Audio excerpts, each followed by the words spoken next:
Si aujourd'hui tu commences clavier-souris, j'ai une bonne nouvelle pour toi, je vais t'aider à passer de débutant à expert en seulement une semaine. Peut-être que comme moi, il y a quelques années, tu viens de la manette et tu veux réussir la transition le plus facilement possible. Perso, j'ai réussi à faire le switch sans trop galérer. Et aujourd'hui, je vais te donner 10 étapes qui m'ont permis de progresser très vite. J'ai structuré la vidéo de façon crescendo, ce qui veut dire que plus tu avances dans la vidéo, plus les conseils seront importants. Et le dernier, c'est clairement le plus important du coup. Si la vidéo t'aide, pense à liker et à t'abonner, ça m'aide énormément à continuer. Vous êtes 97,5% à regarder mes vidéos sans être abonné. Pour bien commencer clavier-souris, il faut d'abord avoir le bon matériel. Il existe deux types de claviers. Les claviers mécaniques, qui sont souvent plus réactifs et qui sont à privilégier pour les jeux vidéo comme Fortnite.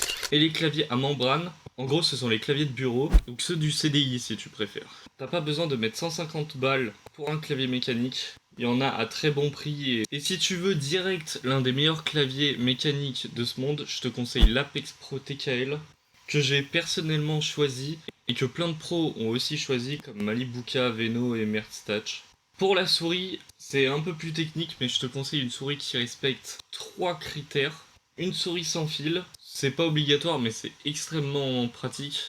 Ensuite il faut une souris légère, donc pour que tu puisses être plus rapide et plus précis. Et enfin, le plus important, il faut une souris adaptée à ta morphologie, donc à la forme de ta main. Si tu as de grandes mains, il faut que tu prennes une souris adaptée pour tes grandes mains.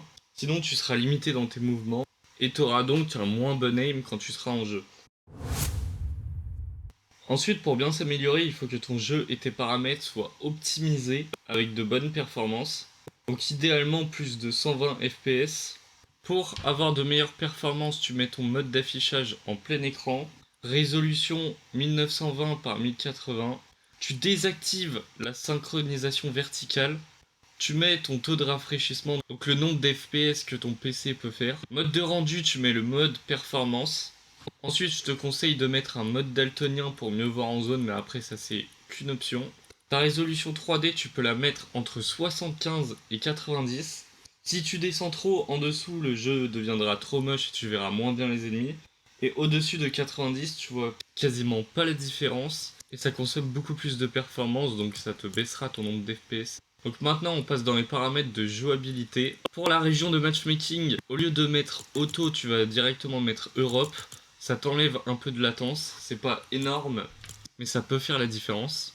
Dans les déplacements, pour appuyer une seule fois pour sprinter, tu vas mettre en oui. Donc ça t'évite de devoir réappuyer sur la touche pour arrêter de sprinter. L'ouverture auto des portes, tu vas mettre en oui. Donc ça sera pratique si par exemple tu rates tes edits en triangle. Tu pourras quand même passer. Activation de l'escalade et activation de l'enjambement, vous mettez comme moi. Maintenir sur sauter et appuyer sur sauter. Maintenir pour intervertir avec l'objet, vous mettez en oui. Donc là par exemple si tu veux changer de pompe, au lieu de prendre le pompe et après de le ranger dans ton inventaire à la place de l'autre et ensuite de l'enlever, t'as juste à maintenir la touche et ça fait l'échange directement. Appuyez une seule fois pour viser, vous mettez non. Ramassage auto des armes, vous mettez non. Donc là ça évitera de prendre des armes que vous voulez pas.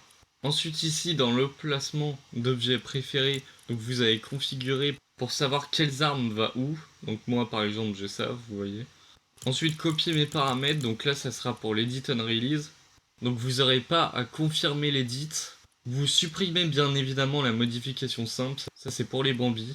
Après très important, vous enlevez l'option d'enregistrer vos rediffusions, ça vous enlève des FPS. Un autre sujet où on est complètement inondé d'informations, c'est pour la sensibilité. On voit tout et son contraire sur YouTube, mais personne ne vous explique exactement comment choisir votre sensibilité. Alors on va poser les bases. Il existe 3 grands types de sensibilité. Tout d'abord, nous avons la sensibilité de type bras. Donc là, c'est la sensibilité où vous utilisez tout votre bras pour faire vos mouvements. Donc c'est une sensibilité qui est très basse. Ensuite, on a la sensibilité poignet. Donc vous faites vos mouvements avec votre poignet, donc la sensibilité sera plus haute. Et enfin, on a la sensibilité doigt. Donc c'est comme la sensibilité poignet, mais bien plus élevée. Les mouvements sont très petits et ultra rapides.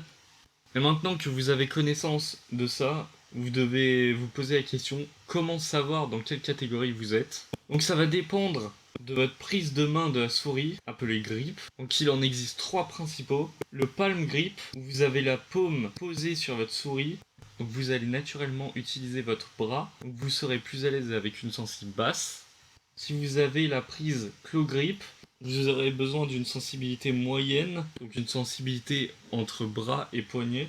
Et si vous touchez la souris uniquement avec le bout de vos doigts, qu'on appelle le finger grip, vous utiliserez surtout votre poignet.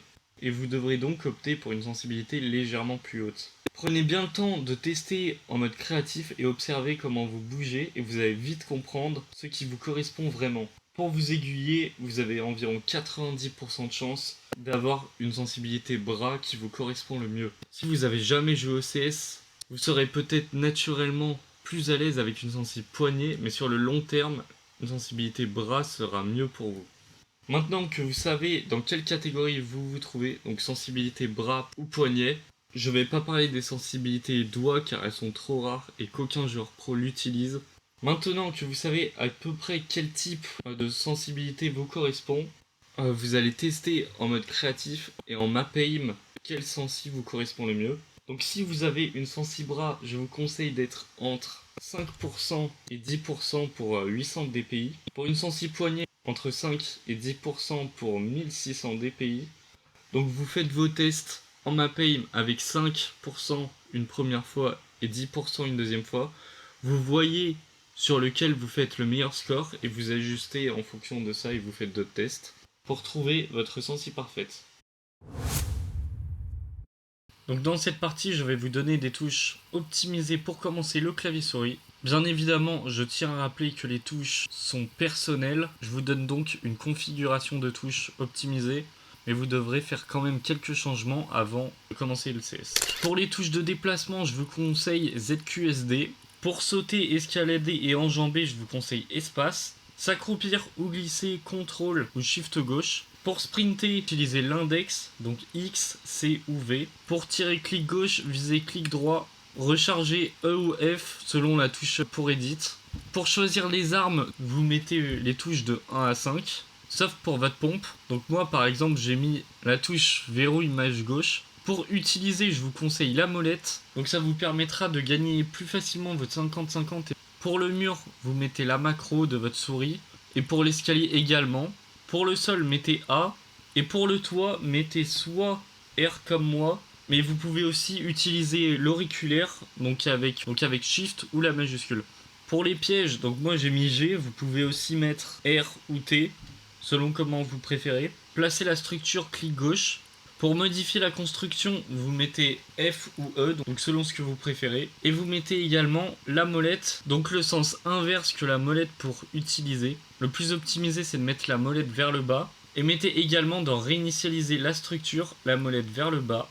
Et comme ça, vous aurez le reset molette. Un autre truc très important et très utile sur Fortnite, c'est le double mouvement. Donc le double mouvement, c'est une technique de déplacement qui permet d'avoir un contrôle sur les déplacements indépendamment de votre POV. Par exemple, vous pouvez regarder à gauche et marcher vers la droite, chose qui n'est pas possible sans double mouvement. Avant, c'était uniquement disponible pour les manettes, et maintenant vous pouvez l'utiliser en étant clavier-souris, donc soit avec un logiciel externe, soit directement dans les paramètres. Donc c'est ce que je vous conseille de faire. Dans mouvement du clavier, dans utiliser les diagonales personnalisées, vous mettez oui, et angle de diagonale avant, vous mettez entre 70 et 75 selon vos préférences. Une autre chose à activer obligatoirement, c'est la visualisation des bruitages. Donc en gros, sur votre écran, ça affichera le lieu où se trouve approximativement l'ennemi, donc la direction dans laquelle il est. Ça vous permettra de mieux suivre vos adversaires et d'avoir une meilleure vision de jeu, et donc de mieux pouvoir les anticiper et les pièces contrôle. Pour l'activer, allez dans l'onglet audio, dans visualisation des bruitages, et vous cochez sur oui. Si tu veux progresser un maximum en un minimum de temps, il va falloir que tu utilises énormément le mode créatif. Donc pour travailler tes mécaniques ou pour travailler ton aim. J'ai d'ailleurs fait 2 vidéos à ce sujet si t'es intéressé pour t'améliorer rapidement. L'exercice qui va être le plus important à travailler en mode créatif, ça sera le solo build. Il y a 2 types de solo build. Donc le solo build de type échauffement, où juste échauffe tes mécaniques avant de partir en game ou en tournoi. Et le solo build de type entraînement, où tu apprends de nouvelles mécaniques comme par exemple le side jump ou les triple edits au début. Quand j'ai commencé clavier-souris, la moitié de mon temps de jeu était consacré au mode créatif. Et c'est ce qui m'a permis de progresser assez rapidement. Donc ne néglige pas ce mode de jeu, mais après attention, il ne faut pas que tu passes l'entièreté de ton temps en mode créatif. Sinon tu vas devenir un creative warrior et tu vas être tout simplement éclaté en vrai game. Et nous, on veut être polyvalent et fort de partout. Et pour finir, la dernière étape qui va te rendre super fort, c'est tout simplement la mentalité. C'est selon moi la chose la plus importante pour progresser. Tout d'abord, si tu as regardé la vidéo jusqu'ici, c'est que tu as vraiment envie de t'améliorer. Donc c'est déjà un bon point. Et n'oublie pas que pendant ta progression, ça sera certainement frustrant, avec des moments où tu vas stagner, voire régresser. Mais sache que si tu t'améliores de 1% par jour, au bout d'un mois, tu seras 10 fois meilleur qu'aujourd'hui. N'oublie pas que la progression c'est un marathon et non un sprint. Et je te dis à la prochaine.